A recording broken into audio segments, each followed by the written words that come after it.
Thank you for joining us today. My name is Bill Baker, and it's my pleasure to introduce Cheyene Marling.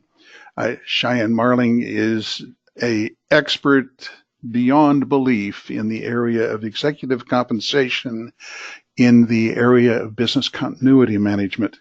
She's conducted this study that looks at compensation for 17, 18 years now and really is an expert on it. So without further ado, over to you, Cheyenne. Thanks so much, Bill. Thank you for joining everyone today. I am absolutely thrilled to discuss the results from our 17th edition Business Continuity Compensation Assessment. And this year we took the report so much further than ever before. We partnered with the BCI, and because of that, the full report is really a worldwide report that, again, we're just excited to release. A little bit about me. Thanks for the kind introduction, Bill. I fell into business continuity recruitment, over 20 years ago. Comdisco was my big client at the time. And I just discovered that there was a need to really differentiate and be focused in business continuity recruitment. So started VC management in 2000, but got into the industry in 98. And we started collecting data within the industry on compensation. So hence 17th edition reports. And companies wanted to know what to pay a business continuity director in New York, what to pay based on certification, years of experience. And that study also continued to evolve into collecting data on the program itself, program maturity, reporting structures, budget, personnel. And so here we are today. Of course, I always like to include my family pictures. I'm not just about work, I'm also about family. And I think it's so important as you continue down your professional career trajectory to always remember what means the most to you. Agenda today, we're going to talk about the overview of the data findings. What are the skills that are really commanding top dollar? What's going to really impact your earning potential? I always like to look at the data, not just from a standpoint of the compensation, the earning potential, but also take a look at what are companies looking for today when they make hiring decisions or looking at promoting an individual. What are the skill sets of those top talent that companies are really looking for? So I always like to highlight that because that is a big component. Our compensation study goes into so much more detail than just the base compensations or bonus. It really dissects the industry on the breakout of where you are within the profession, where you are against other certified professionals, degree professionals, skill sets. So we really like to take a look at the industry as a whole, and compensation is just one piece of the puzzle. We're also going to take a look at forecasting the trends. What do we see in the future, and how can you utilize that information to really strategize your career? If you're not taking a look at your career on a daily basis, or actually once a month, or at least quarterly, you're really doing yourself a disservice. So we're going to talk a little bit about that and wrap up the presentation. A little bit about Firestorm.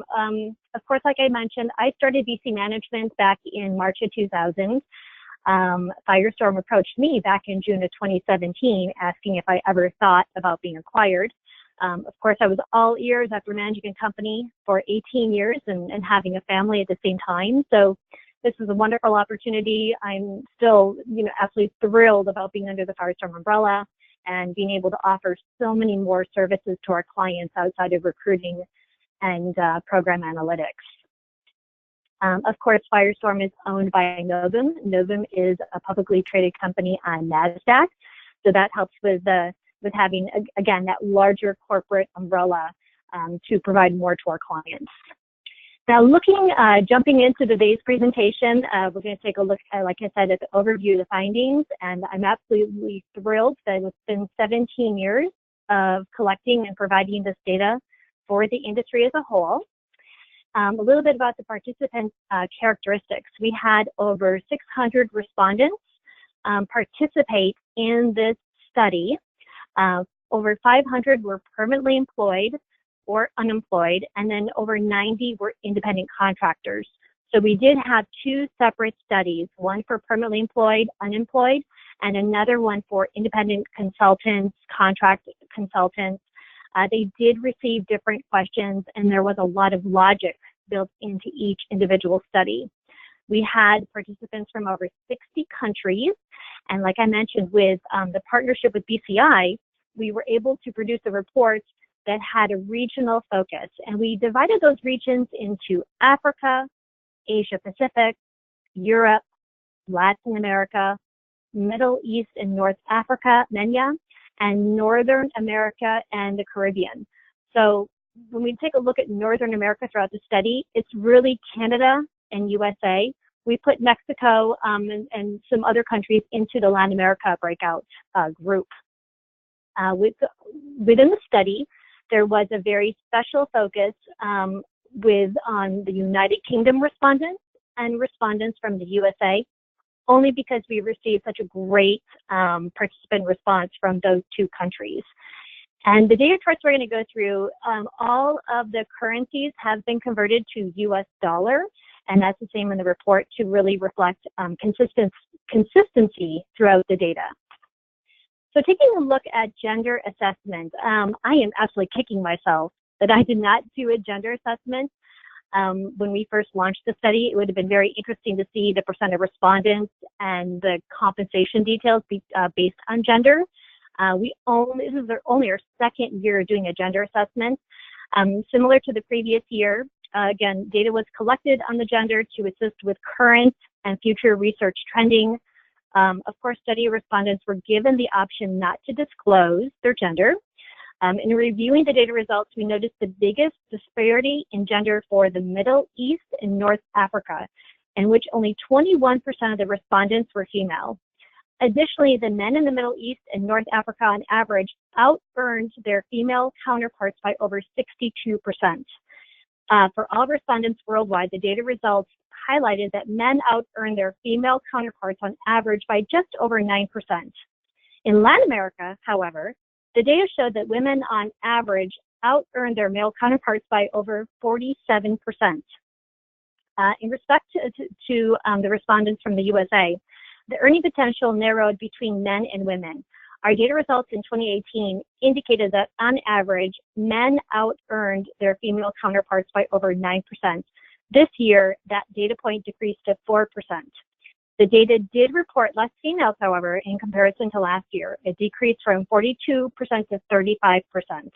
And again, as I mentioned, we do have throughout the report a very unique focus on just the US and United Kingdom, because again, there's such a great response from those two countries.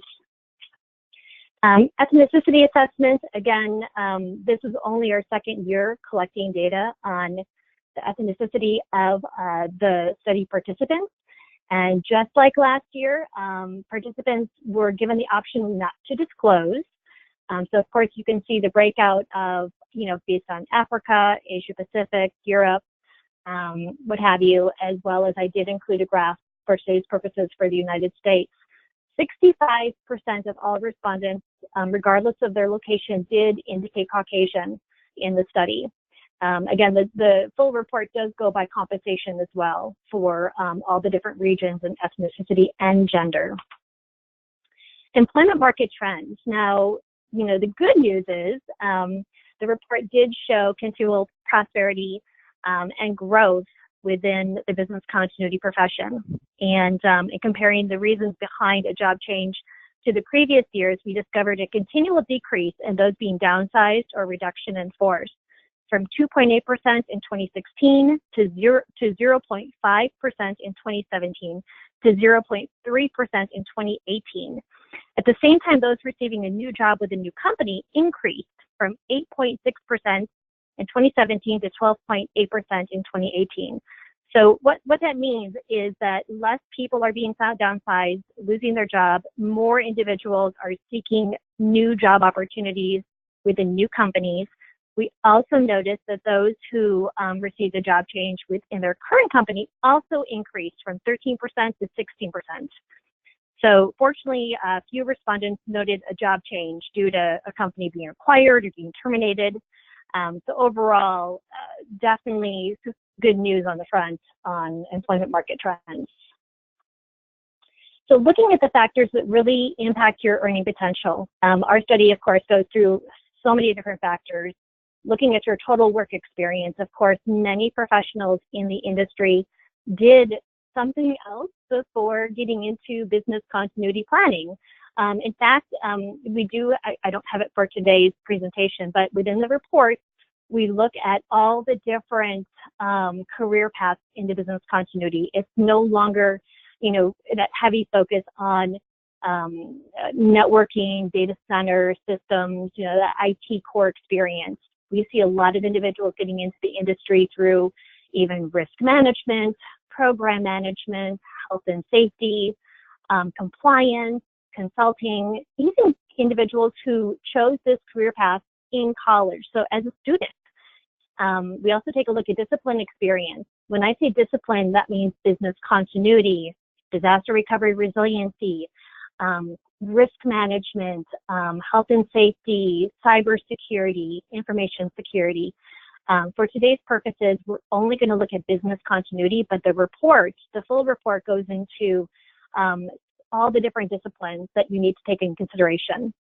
Also looking at job title. Within the report, or within the study, I should say, study participants were given very generic job titles, so we could really try to focus on giving an assessment. Because the biggest challenge within this industry is you could have a business continuity coordinator who's managing the entire program for one company, and another company, the business continuity coordinator is perhaps updating plans and helping with BIAs and exercises. So within the study, we gave generic job titles that individuals were responding to help us really assess apples to apples.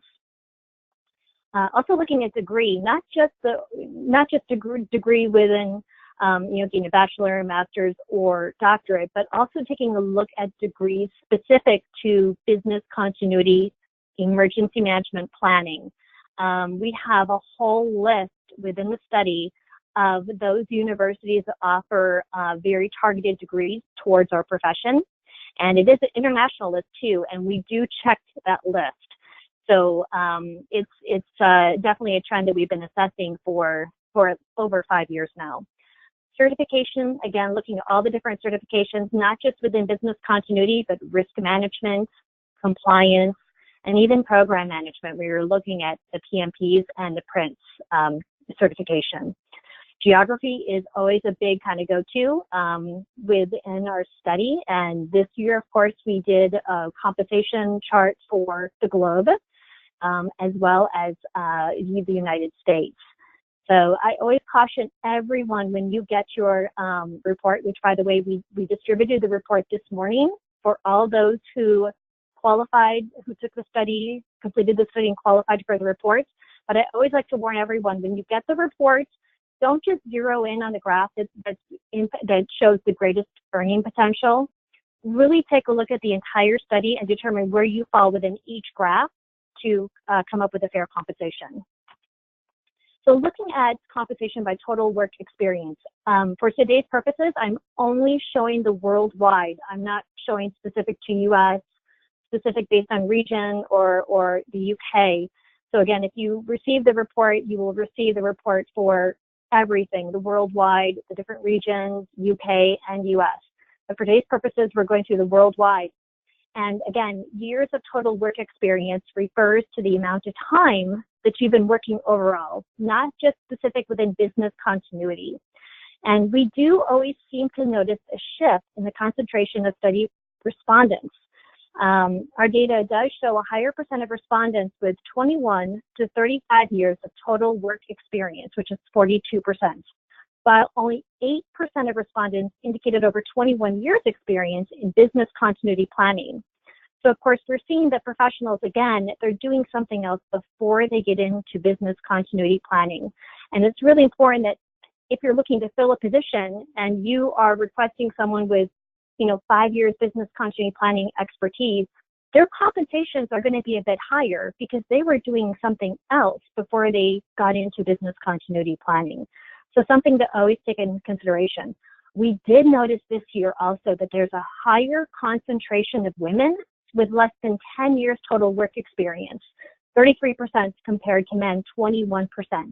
So that means there's a higher concentration of women getting into the industry compared to their male counterparts. Discipline expertise. I know this is a very kind of, this chart, when you look at it, it's a little bit too much at times, but I love displaying this chart because, again, as you're looking as a professional and furthering your career, there's a lot of different directions you can take your career. And in your program, it's an enterprise program. You're not just doing business continuity. You're doing so much more in the business continuity planning.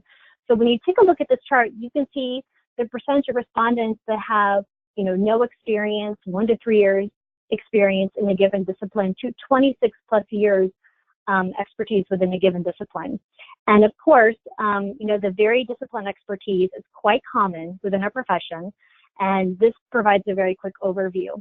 Some interesting things to note is that 23% of the study respondents noted 26 years plus of IT expertise. Again, that showcases because back 20 years ago, many individuals entered this profession through the IT DR type background experience. But that also, just so you know, it has been decreasing over the period of time. So last year we had 27% who indicated 26 plus years of IT. So that decreased 4% from last year.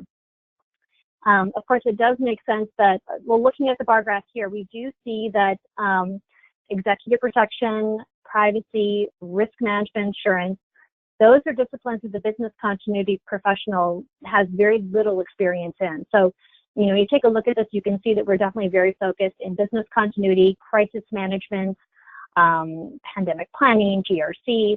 So again, this is a very important graph to look at and kind of get a sense of where you fall within the profession in comparison to your peers.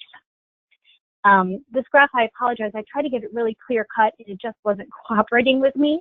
But as I mentioned, looking at compensation by business continuity expertise worldwide, you're doing much more than business continuity, so the report does go into more detail outside of this. But looking at between 1 to 3 years, 4 to 26 plus years expertise, only 8% of all respondents indicated over 21 years business continuity planning expertise. The majority was about only 18% was 1 to 3 years BC expertise. So again, looking at where you fall within the industry and how marketable you are in comparison to your peers is really important to look at. So the full report does go into the study of participants, the percent of respondents per years of expertise. Now, compensation by job title worldwide. Study respondents, again, like I mentioned, were provided generic job titles to help them gauge where they were within the study. And of course, it went from entry level, audit to chief officer, president. The very end, you see consultant, professional services. That's for those individuals who perhaps work for IBM or HP or SunGard. And we have sales and marketing as well. The data findings did highlight that many of the respondents either indicated manager, which was about 29%, subject matter expert, which was 17%, or global manager at 14%, regardless of their gender or region. I should tell you the full report does go into job titles by gender as well. And when we looked at that, of course, we noticed that there was a higher concentration of women in senior leadership positions, vice president, director, or higher, 43% compared to men, 36%. That's interesting to note. 24% of the women in the U.S. noted global manager, and 26% of the men in the U.S. noted manager, AVP, program manager. In addition to this data chart, we also look at the level of separation from executive management. So, of course, it makes sense that the majority of respondents are either a level 2 or level 1 from the executive management. Compensation by degree, looking at, again, the worldwide report, we did notice that 81% of the respondents have achieved their bachelor, master's, or doctorate degree. Again, the full report goes into all the different regions. Also for USA, they go by gender as well. Some of the graphs do show that, of course, those with a high school diploma or associate degree can at times out-earn, on average, someone with a bachelor degree, and that's only because those individuals those are the individuals that got into the industry, over 20 years, 15 years, 20 years ago, and they got into the industry through, right out of high school, getting a technology-related programming position, and they never went back to get their bachelor degree. So their higher increased earning compensations aren't because of the degree. It's really because of the years of experience and their IT background expertise. But of course, many of our companies, as you're probably aware, many companies do require or give a very high preference to degree professionals, in many cases bachelor degree. It's very seldom that we have someone that requires a master degree. It's usually a very marketable degree if you're looking for an executive management position. And of course, most of the individuals with a doctorate or PhD, those tend to be the individuals who are teaching at many of the universities who are offering these very specific degrees within business continuity. Just a little side note, of course, as I indicated here, the average base compensation for men with a bachelor degree in the USA is just about $120,000, and for women with a master degree, it's about $129,000. So again, the study does go into more detail for the USA and the UK. Looking at the business continuity degree specific to business continuity resiliency planning, only 10% of the respondents indicated that they have a degree specific to business continuity planning. And again, we did check those degrees. The majority of these professionals were either located in Europe or Northern America. When I say Northern America, that's Canada or US. Furthermore, a majority of those professionals were female, and the majority of the respondents received a master's degree specific to business continuity planning. This is the time when I wish I was seeing you all in person instead of having to talk to myself here in the room. I would love to take questions right now. So please think of your questions, and we'll try to address as many as we can towards the end of today's presentation. So compensation by certification, assessing how certification impacts earning potential has always been a very interesting trend. More and more business continuity professionals are seeking one or more certifications to maintain their marketability in a very competitive job market. I can tell you that hiring managers are seeking to hire the best talent to manage their business continuity programs. And as a result, more job descriptions are stating that certification is either a requirement or a very strong preference. And hiring managers are really depending on certifying bodies to verify and endorse a professional's knowledge and credentials more than ever before. And of course, the data findings indicated that 83% of all professionals are certified, regardless of region. And out of that, 53% of the professionals worldwide have obtained multiple certifications, so more than one. Again, as we noticed with just similar to the degree, a lot of individuals, they can sometimes out-earn, on average, out-earn someone who is certified. If they were previously certified, there's a lot of individuals in the business continuity profession who their compensation, again, is increased based on their years of experience, not necessarily having a certification or not, but really their years of doing business continuity planning. So again, the full report does go into quite a bit more detail, again, based on region, based on US, based on the UK. But I do like to note that for the US by gender, 86% of the women in the US are certified, and their average comp is just about 119, 120,000. And for men, 81% of the men in the US are certified, and with an average comp of 151, 152,000. Of course, the certifications with the greatest number of respondents that yielded the highest base compensation, we had the Prince 2 for Asia, the CBCP for Europe, and for the PMP for Northern America. 64% of certified professionals in North America are CBCP certified. Also, we did notice that the data findings did indicate that many of the certified professionals, like I mentioned, had 1 to 2 certifications. In Northern America, a lot of those were 4+ certifications. And that really has to do with the self-study certifications that are offered, the CERT, the NIMS, the ICS. So we also noticed that based on certification, those who diversified their certifications, security, technology, did on average out-earn their other certified professionals.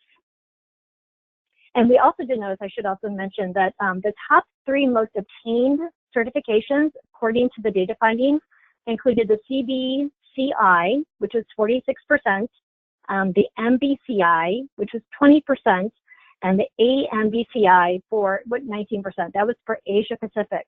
For Europe, the top certifications were MBCI, 45%, CBCI, 32%, and AMBCI, 26%. For Northern America, the top certifications were CBCP at 64%, MBCI at 25%, and the ICS at 20%. Again, the study goes into each different certification as well. Again, this chart didn't come through as well as I would like, but it does give you a sense of the great response that we received to the study across the world. I did include the average compensation by region. Again, the full study does go into all these different factors for Africa, Asia Pacific, Europe, Latin America, Middle East and Africa, and Northern America. The average base compensation for all study respondents, regardless of where they were based, years of experience, gender, what have you, was just over 95,000. Again, we put everything into US dollars. So what really commands top earnings within the industry? What are companies really looking to pay top dollar for? What are those skill sets? What's really driving the compensations? So the skills that are really in demand, real world experience. Companies want to know that you've been there, done that. You've activated a program during the event. You've put together a training program. You've built a program from the ground up. In addition, management skills, program management, budget management, the staff management, executing a training program, having that global expertise. When I say global, that doesn't mean you have to run out and go work in Singapore for 3 to 5 years. If you're working within a global company, try to get exposure to some of those global BCM planning efforts. Leadership skills, that is really driving so many companies with, paying more compensations for these professionals. Companies, if they see that you're a leader in the industry and that you are serving on a board and you're giving presentations and you're being published, they're going to expect you to be a champion, a leader for their program and their company. Soft skills, that's one piece that we do not dissect within the study, but I can guarantee you that if you have that conceptual intelligence, you are strategic, you understand how to communicate across the organization, those soft skills are really going to come into play when you're looking to build your career up, as well as if you're looking for that next promotion. Those soft skills really come into play more than anything else. I should backstep a bit. Leadership skills, you don't need to wait to be 10 years in the industry to start developing your leadership skills. I encourage everyone to start developing their leadership skills right from the get-go. Don't wait. I've seen incredible individuals give presentations with 1 year experience in the industry. Those soft skills really come into play with the leadership skills too.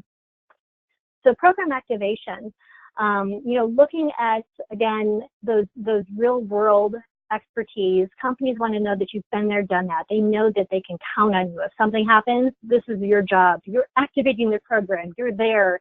You're leading the teams. You're serving as a thought leader within the company. It was interesting to note that, of course, 71% of women and 64% of men in Europe have activated business continuity plans less than 5 times. 5% of men in Northern America have activated to an event more than 40 times. And their average comp, by the way, was just about $155,000. So again, this particular data chart goes into much more detail within the report, but it's interesting to note, like I mentioned, our report is not just about compensation, it's also about the percentage of respondents.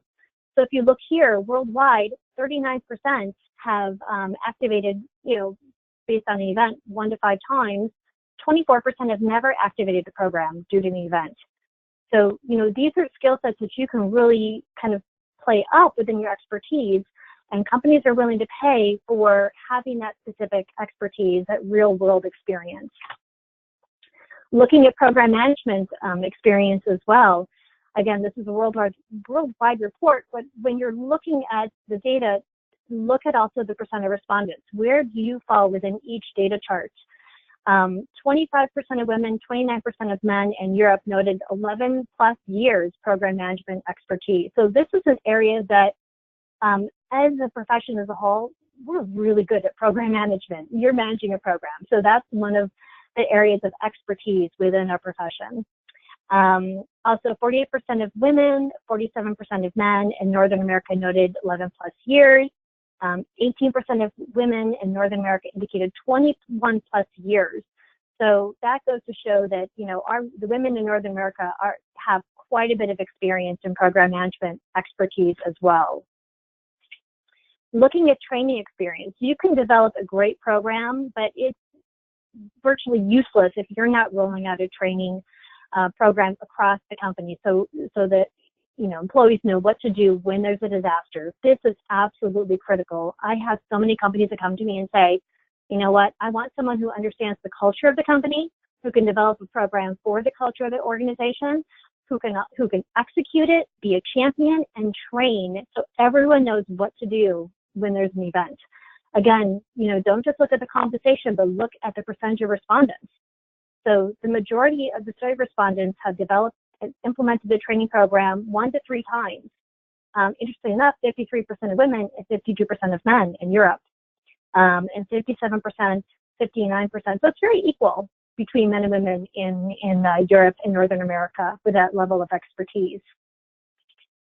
Global experience, again, not to say that you have to go out and work in another country, but if you're a part of a global organization, take advantage of it and get involved in the global BCM planning portion of the program. Again, 52% of all respondents have less than 3 years expertise. So this is something that if you have more than 3 years, it increases your marketability.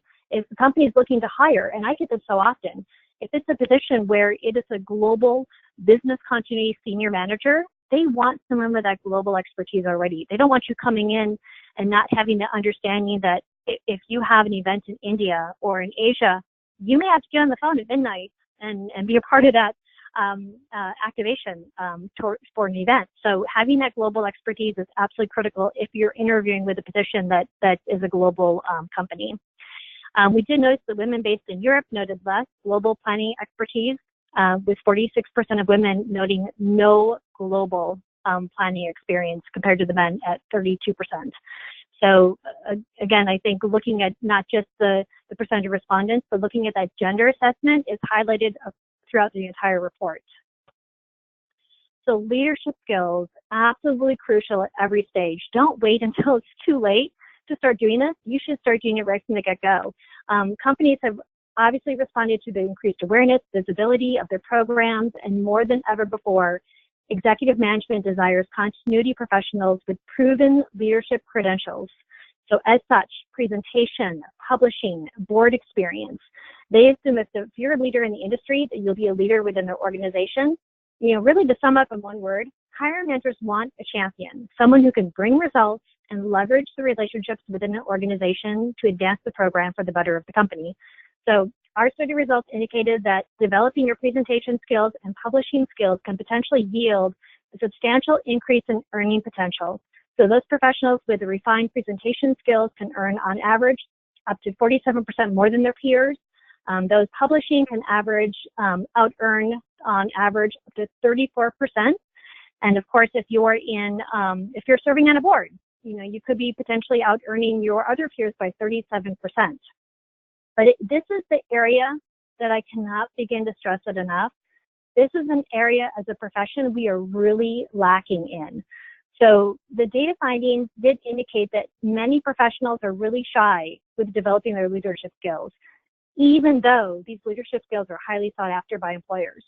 So the data findings indicated that 74% of respondents, 74%, have presented less than 5 times. 71% of study respondents have never, ever published. And I can guarantee you, if you already published, send me your information. I will give it to the DRJ. I will give it to Continuity Insights. They are always looking for great articles.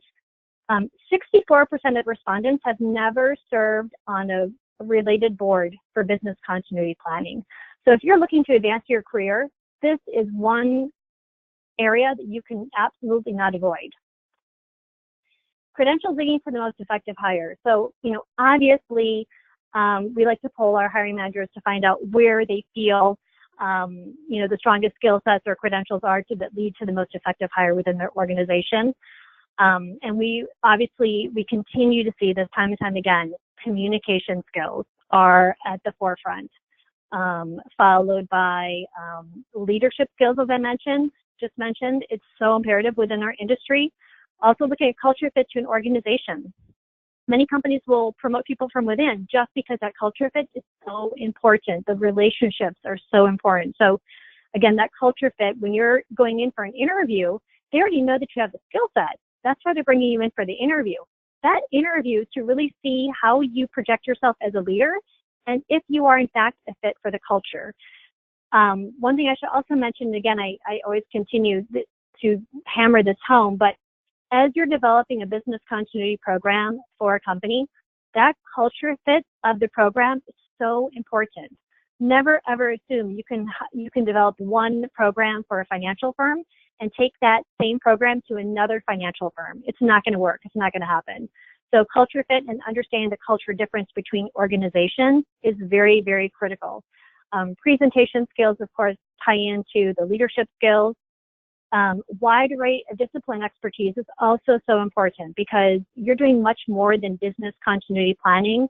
You have crisis management, risk management, pandemic planning, cyber, and companies. It's an enterprise program. Let's just face it. We're not siloed like we used to be 20 years ago.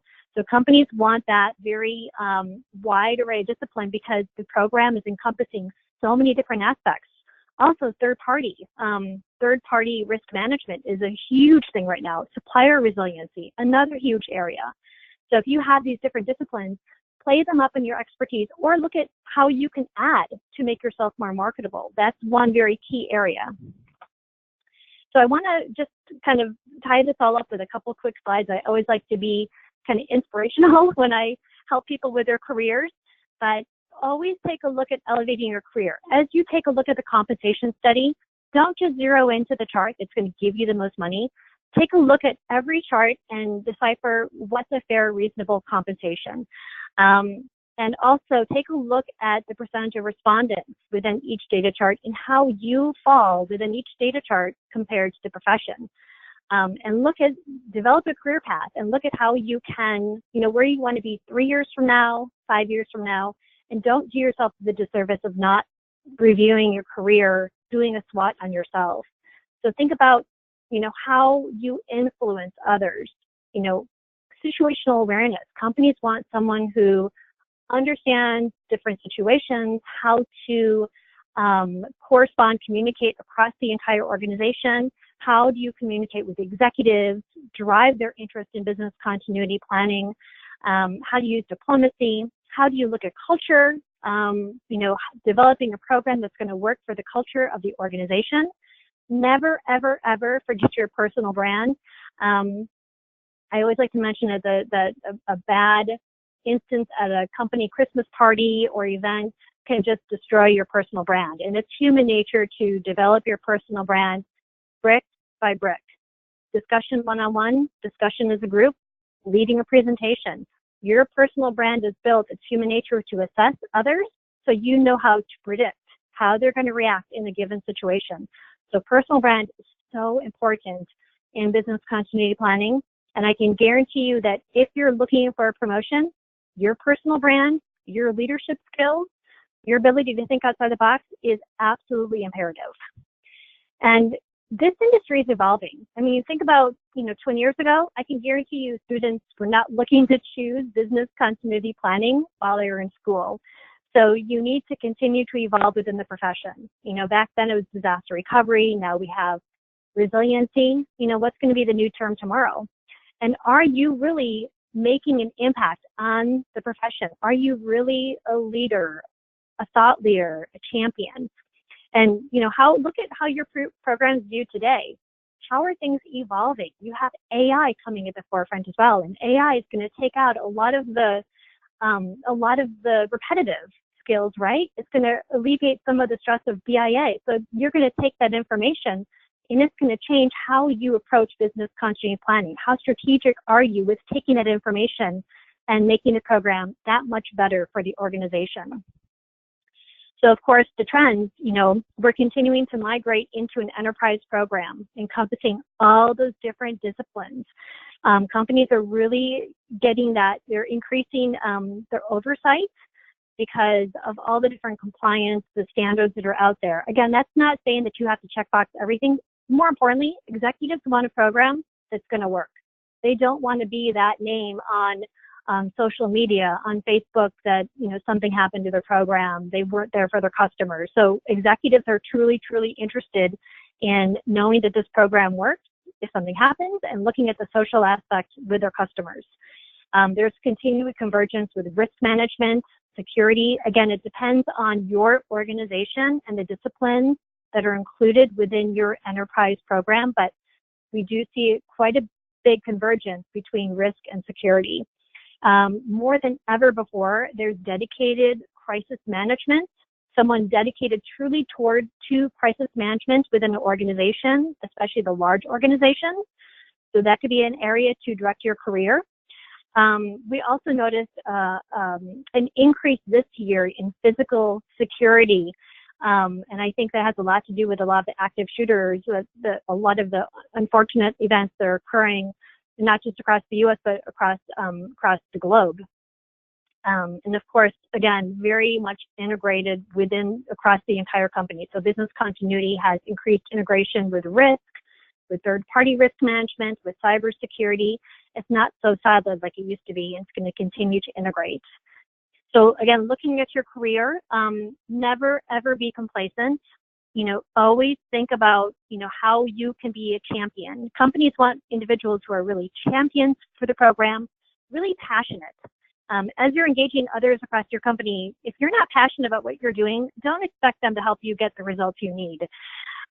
Always consider the company culture and think about what gets and keeps the executive attention. Within this profession, you are having to do a lot of kind of sales and driving the program continuously. As I mentioned, really take a look at the career roadmap, guard your brand, again, being built brick by brick, continue to evolve. Always be networking. Don't wait until you are looking for a job. We are so very fortunate to be in such a great, closely knit industry that we can network among each other. And please be smart about your career. Don't just jump because you want some new flavor of the month. Really make sure that you're changing jobs for the right reason. And if you're really thinking about your career roadmap as you're looking at your potential career change. So I want to tie this up to give everyone back their day and see if there's any questions. But of course, as I mentioned, we have quite a bit more than just the compensation study. So if you did not receive the study this morning, the report, the compensation report, my email address will be at the end. But please reach out to me if you did not receive. And if you did participate and you did not receive it, I will double check.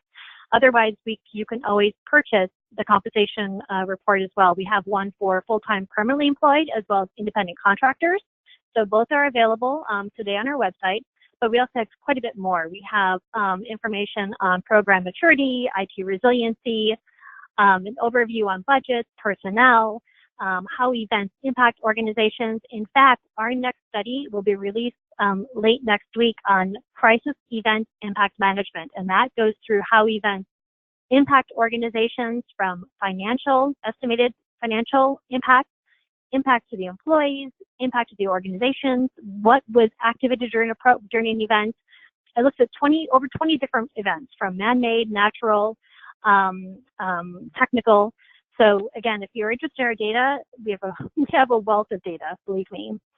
And I will turn over to questions, but bring up this slide so you can see my contact information. And if you have any questions about today, about again, today's presentation, I want to look at the worldwide assessment, but the full data chart does go into quite a bit of detail for US, UK, as well as those other different regions. And there is quite a bit of a gender assessment as well.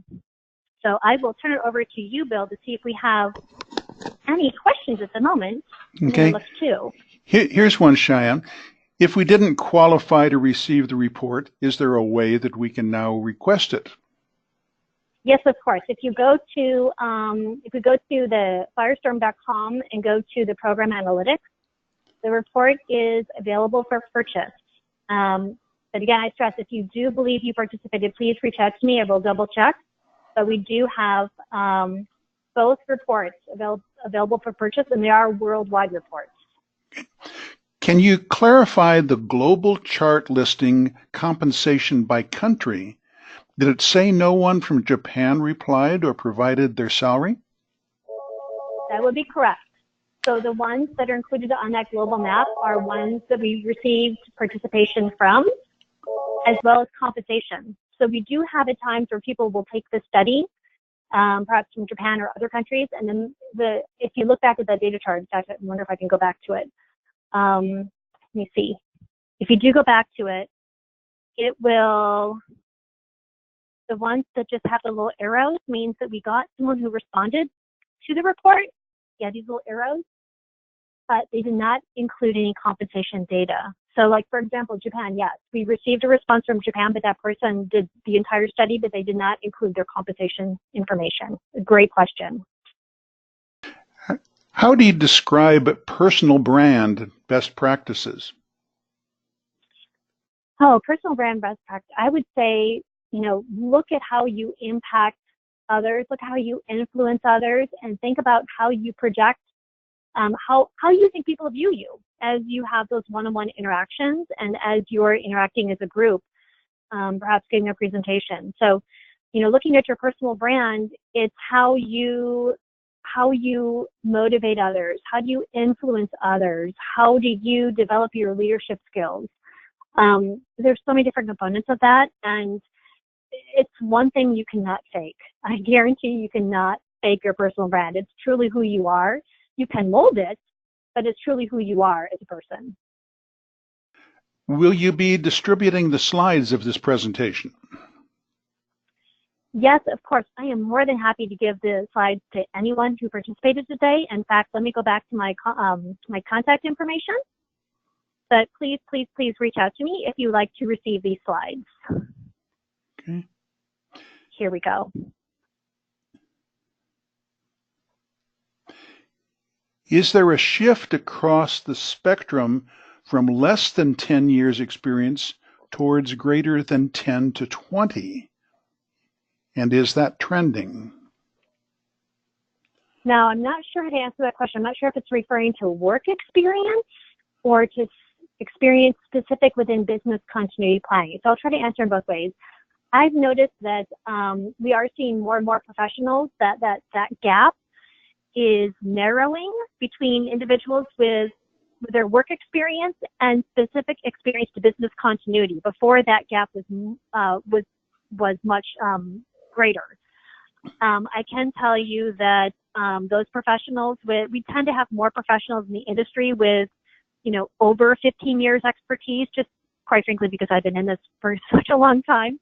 But we are seeing more and more professionals getting into the industry with less experience, and that the gap is narrowing between the work and specific expertise to business continuity. In fact, that's something I should probably assess in the next study a little bit further. That's all we've got for right now, Cheyenne. Thank you very much. You're welcome. And again, I encourage everyone to reach out to me if you have any questions, and I'm more than happy to share the slides from today's presentation too. Okay. Thank you all for joining us today. Address any questions directly to Cheyenne. She'll be glad to take it. And thank you for attending. Goodbye.